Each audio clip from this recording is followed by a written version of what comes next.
A transformação de São Paulo em importante centro urbano e industrial tomou impulso entre 1890 e 1900.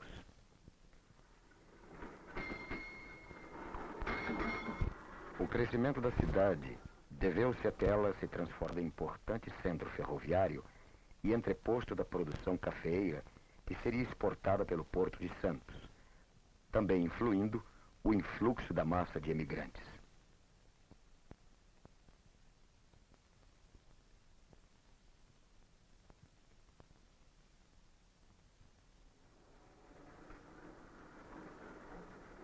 Os primeiros anos do século assistem à urbanização da velha burguesia rural e ao surgimento da burguesia financeira e industrial.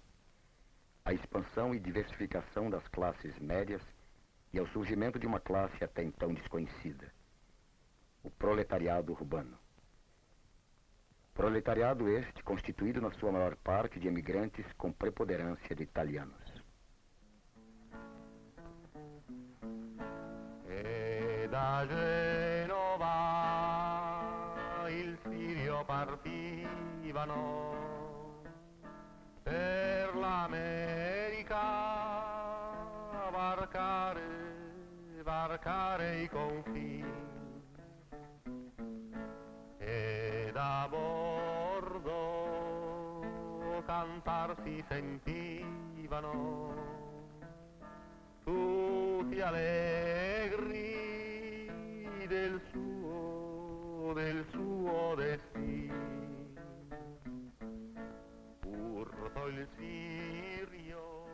As dificuldades da vida no campo na Itália, nos fins do século passado, impulsionaram homens, mulheres e crianças a partir para o Brasil.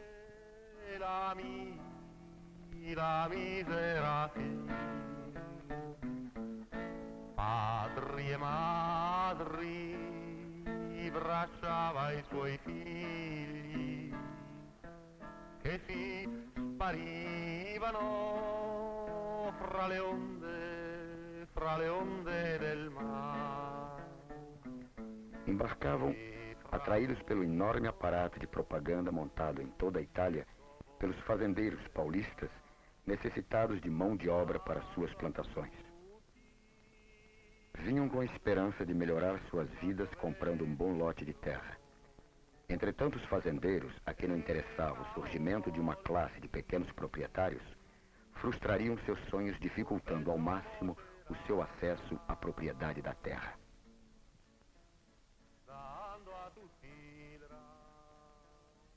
A impossibilidade de comprar a terra sonhada, as dificuldades para economizar e os maus tratos recebidos nas fazendas fizeram com que os imigrantes se transferissem para os centros urbanos.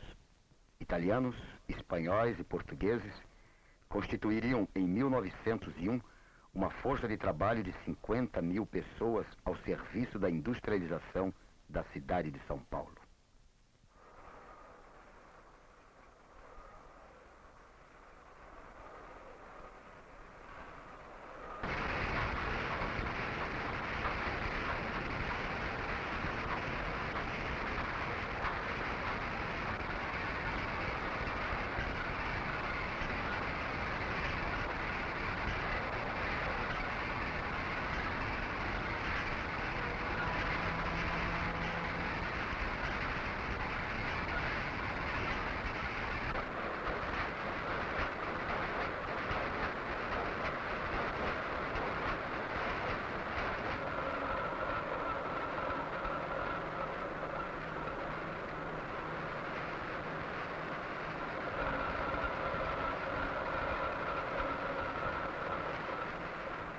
As fábricas, não tendo sido originalmente planejadas para tal, eram mal iluminadas e mal ventiladas. Correias e engrenagens giravam sem proteção alguma.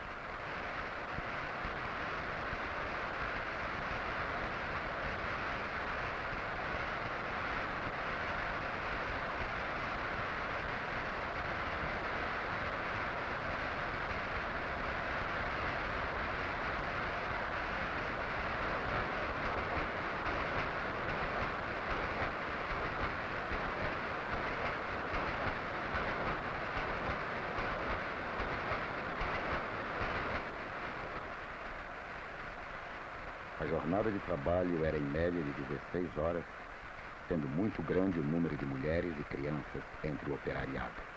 As crianças trabalhavam 11 horas por dia e eram constantes os maus tratos pelos erros cometidos.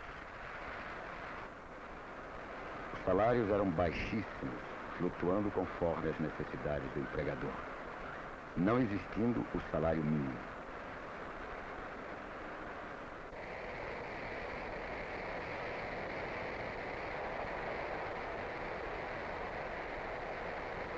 Carne, pão e legumes eram artigos de luxo para os trabalhadores e tinham sua dieta básica constituída de farinha de mandioca, feijão, arroz, carne seca e café.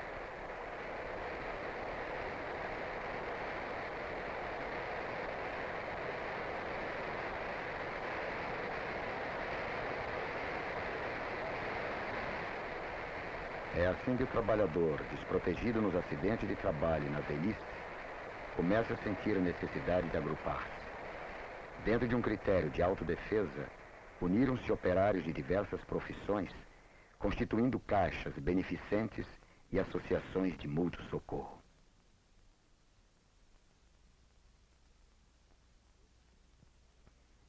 Desde fins do século XIX, começam a ser publicados entre os trabalhadores jornais com as primeiras críticas à ordem social vigente. À frente da maioria desses jornais estão elementos formados politicamente nas concepções libertárias e que haviam chegado ao Brasil entre os emigrantes. Os jornais escritos em italiano ou português se constituíram em centros organizatórios anarquistas e de difusão da sua propaganda. Igualdade. Diante dos meios de produção e consumo, uma mesma possibilidade de expansão para todos os homens. Eis o meu sonho de igualdade. Primeiro, facilitar aos indivíduos os meios necessários para o seu livre desdobramento. Terras, máquinas, alimentos e bibliotecas. E depois deixar que ele se desenvolva na medida de suas energias. Nada disso hoje se vê, mas o futuro dirá se isto é realidade ou loucura. Até o início dos anos 20, o anarquismo se converteria na principal corrente organizatória da classe operária paulista.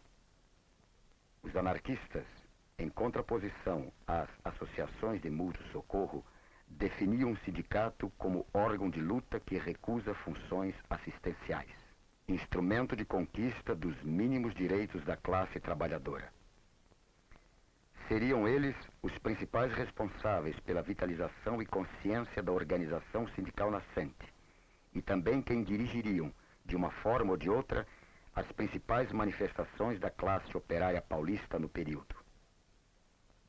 1877, greve dos carregadores das docas de Santos por melhores salários. A greve foi vitoriosa. 1903, greve dos operários da vidraria Santa Marina por melhores salários. A greve foi parcialmente vitoriosa. 1906, realiza-se no Rio de Janeiro o primeiro Congresso Operário Brasileiro. Neste mesmo ano, ferroviários da Companhia Paulista mantiveram-se em greve durante 15 dias, exigindo diminuição da jornada de trabalho. A greve terminou quando obrigaram os grevistas a voltar ao trabalho sob a mira de espingardas. No Brasil, não existe razão para o anarquismo ou socialismo, planta exótica trazida do estrangeiro, quando entre nós tudo é feliz e livre. 1907, greve pela obtenção da jornada de 8 horas. Os operários da construção civil conquistaram-nas. O estrangeiro, que por qualquer motivo comprometer a segurança pública nacional ou a tranquilidade pública, pode ser expulso de parte ou de todo o território nacional. Foram emitidas 132 ordens de expulsão. 1908, a Confederação Operária Brasileira inicia seus trabalhos. 1912, greve generalizada na cidade de São Paulo destacando-se os sapateiros, que depois de 5 meses conquistaram a jornada de 8 horas. 1913, realiza-se no Rio de Janeiro o 2º Congresso Operário Brasileiro.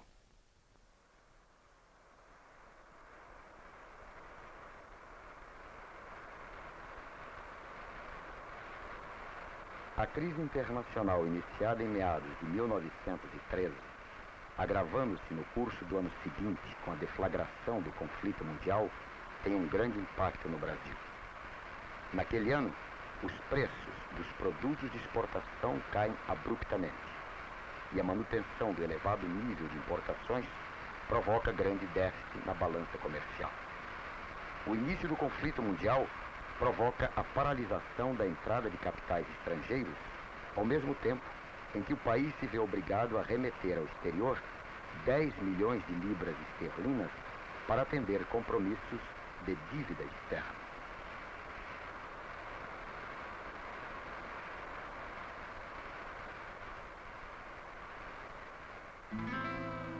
Quem de 3 tira 90, adivinha enquanto fica. Essa conta é que atormenta, que enfesa e mortifica os pobres dos proletários neste jogo de entremês. Ganham 6.000 réis diários, gastam 300 por mês. Ganham 6.000 réis diários, gastam 300 por mês. Quem de 3 tira 90, adivinha enquanto fica. Essa conta é que atormenta, que enfesa e mortifica os pobres dos proletários neste jogo de entremês. Ganham 6.000 réis diários, gastam 300 por mês. Ganham 6.000 réis diários, gastam 300 por mês. Custa a casa 100 e tantos, o sapato custa 30, roupa nem se sabe quantos, o vendeiro não se pinta.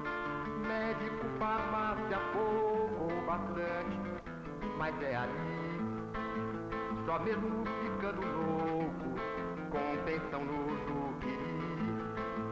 Só mesmo ficando louco, com pensão no Juqueri. A feira só para os ricos, o armazém para os ricaços. Se houvesse ao menos uns bicos, tivéssemos 4 braços, trabalhava o dia inteiro, à noite cai-se no chão. Essa vida sem dinheiro não é de homem, é de cão. Essa vida sem dinheiro não é de homem, é de cão. Quem de 3 tira 90, adivinha enquanto fica. Ao longo de 1 ano e meio de crise, a atividade industrial declina e o desemprego se generaliza. Calcula-se entre 15.000 e 20.000 pessoas o número de desempregados em São Paulo naquela época. A partir de 1915, o custo de vida sofre uma elevação sem precedentes que não é acompanhada por um aumento dos salários. Os trabalhadores reagem a esta situação formando associações de classe ou correndo a engrossar as já existentes. Multiplicam-se os comícios públicos de denúncia da penúria da classe operária.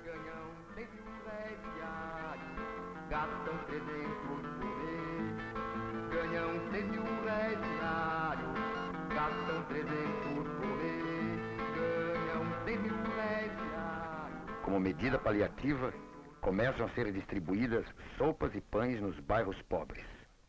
Porém, os militantes anarquistas não se satisfazem e continuam seu protesto. Caridade é sarcasmo e burla. Em torno desta palavra, quanta hipocrisia. Cessão do roubo, a fome em rebeldia, participa do escárnio e do suborno. Subreptícia, em requintes de ironia, ao touro da revolta embola o corno. Miga é que abafa, num silêncio morno, o protesto da inópia que surgia. A queda do nível de vida atinge seu ponto mais agudo no início de 1917. Desde os primeiros meses do ano, as reivindicações vão se fazendo notar.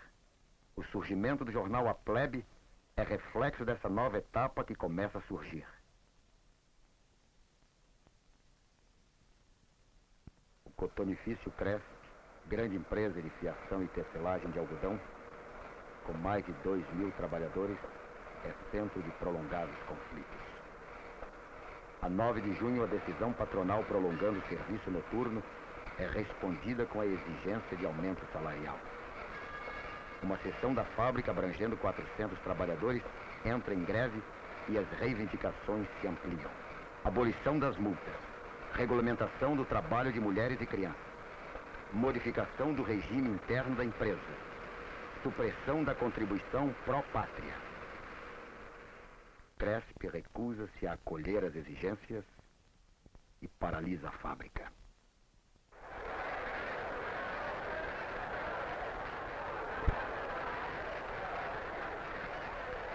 A recusa de aumento salarial provoca a imediata greve dos tecelões do cotonifício Cresp. A esta segue-se passeata no dia 15 de junho. A polícia intervém prendendo homens e mulheres. Alastram-se as manifestações. Durante todo o mês seguem eclodindo greves e os grevistas promovem passeatas de comício.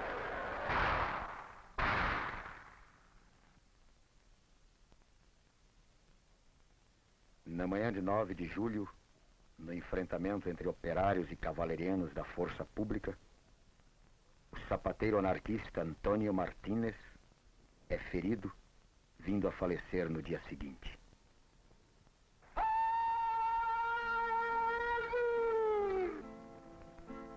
Alla mattina, appena alzata, oh bella ciao, bella ciao, bella ciao, ciao, ciao, alla mattina, appena alzata, il risaia mi toccava. Mamma mia, oh che tormento, oh bella ciao, bella ciao, bella ciao, ciao, ciao, mamma mia, oh che tormento, io ti invoco ogni domani.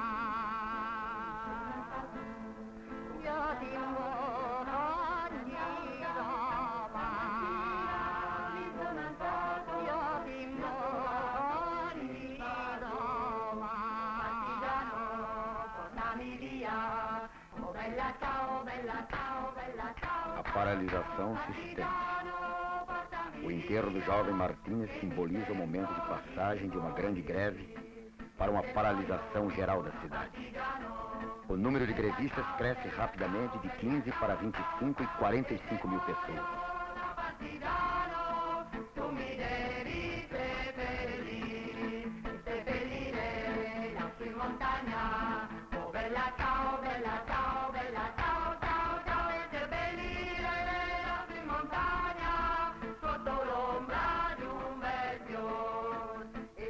São constantes os choques entre a massa e a força pública.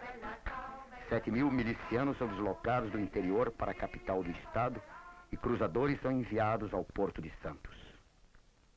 Entretanto, a repressão não podia suprir a necessidade de entendimentos para pôr fim à greve geral. São iniciadas conversações com os industriais visando obter as reivindicações apresentadas pelos grevistas através do Comitê de Defesa Proletária. Aumento salarial de 35%. Proibição do trabalho de menores de 14 anos. Abolição do trabalho noturno para mulheres e crianças. Garantia de trabalho permanente. Jornada de trabalho de 8 horas. Acréscimo de 50% nas horas extras. Respeito ao direito de associação. Libertação dos grevistas presos. Permanência no emprego dos grevistas presos. Através de demoradas negociações, o comitê consegue obter dos empresários a promessa de aumento de 20% nos salários, respeito dos direitos operários, não dispensa dos grevistas, libertação dos presos durante a greve e fiscalização do trabalho de menores.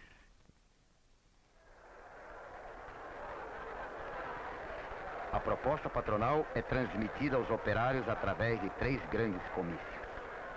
No Brás, na Lapa e no Ipiranga, os operários grevistas aprovam a resolução de encerrar a greve nas fábricas que assinarem o acordo, com a disposição de retomá-la caso o acordo não seja cumprido, afirmando também assumir a tarefa de organizar a massa proletária.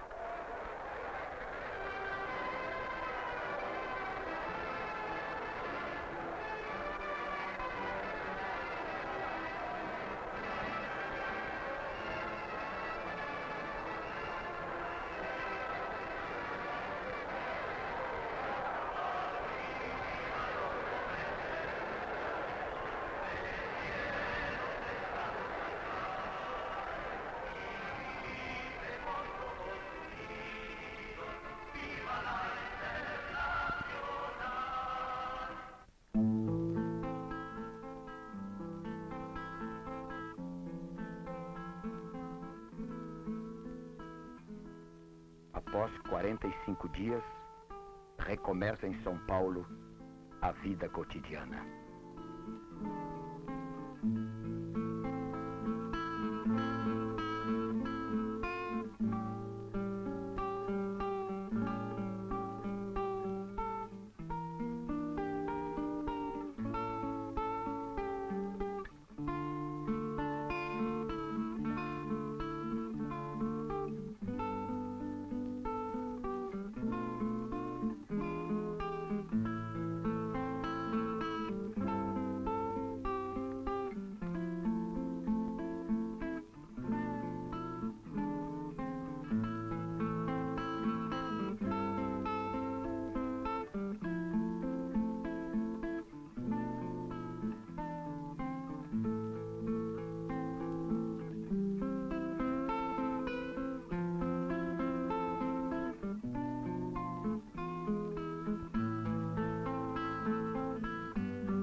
Julho de 1917 abriu um período de mobilizações operárias entre o Rio de Janeiro e São Paulo, que se estenderam até 1921.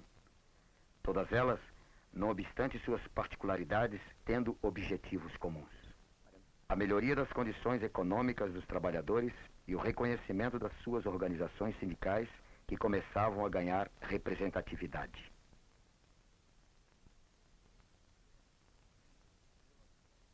Em 1919, um mundo convulsionado deu origem a crescentes esperanças entre os militantes operários e ao temor entre as classes dominantes.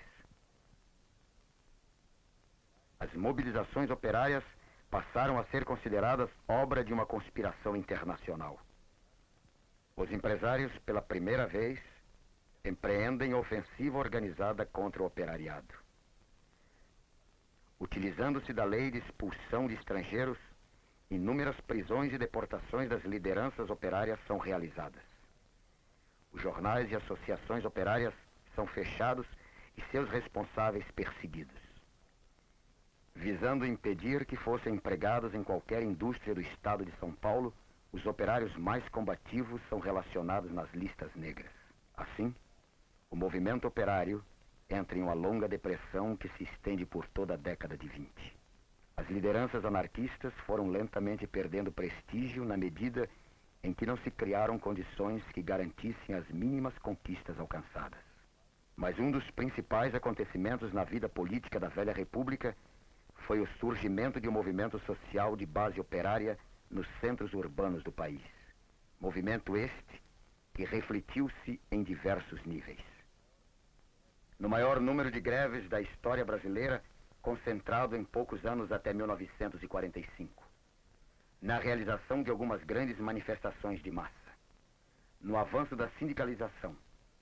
No aparecimento de uma imprensa operária de maior amplitude e na modificação das expectativas na vida cotidiana, aonde surge a esperança de uma alteração revolucionária da sociedade, ou pelo menos a tangível possibilidade de uma vida melhor.